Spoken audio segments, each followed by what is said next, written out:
Ladies and gentlemen, sometimes, history doesn't arrive with fireworks. It doesn't always march in with loud voices or flashing lights. Sometimes, it comes quietly in a faded envelope, held by weathered hands, passed across a stage not for spectacle, but for memory. The woman who stepped forward that afternoon had long since traded the roar of jet engines for the quiet of country mornings. Her name, not famous, her face, not on posters, but her story, well, that story carried the weight of clouds and sky, steel and courage, loss and pride. She had served in a time when few thought she could. A woman in a man's cockpit, a trailblazer not because she wanted to be, but because someone had to be. Her missions had taken her over oceans, deserts, and enemy fire. But the battle she remembers most vividly wasn't in the sky. It was on the ground. After all, not every war is fought with missiles. Some are fought with silence,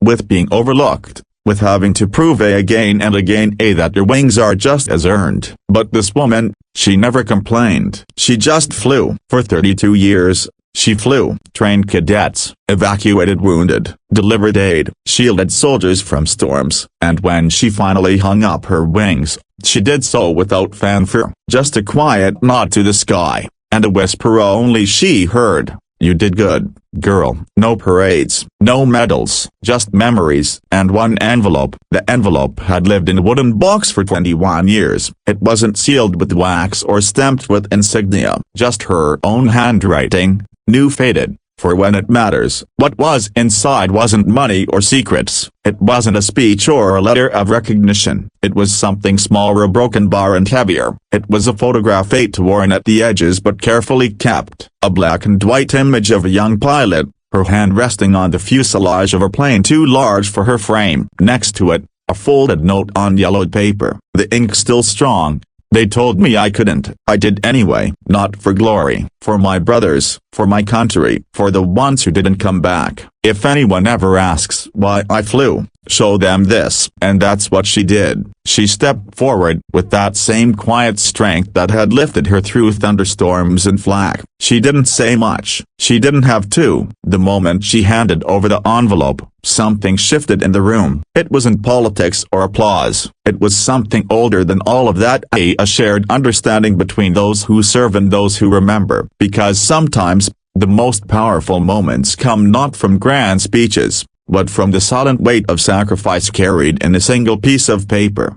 That envelope carried more than a message. It carried names of lost friends, the smell of aviation fuel, the rush of cold air when the hangar doors opened, the deafening sound of trust placed in a machine and a mission. But above all, it carried the quiet, relentless fire of a woman who served not because it was easy, but because it was right. Some might ask, why now? Why her? Why that moment? The answer is simple. Because every story matters, and some stories remind us of the best parts of who we are. Brave when we're afraid, loyal when it's hard, and strong when it counts.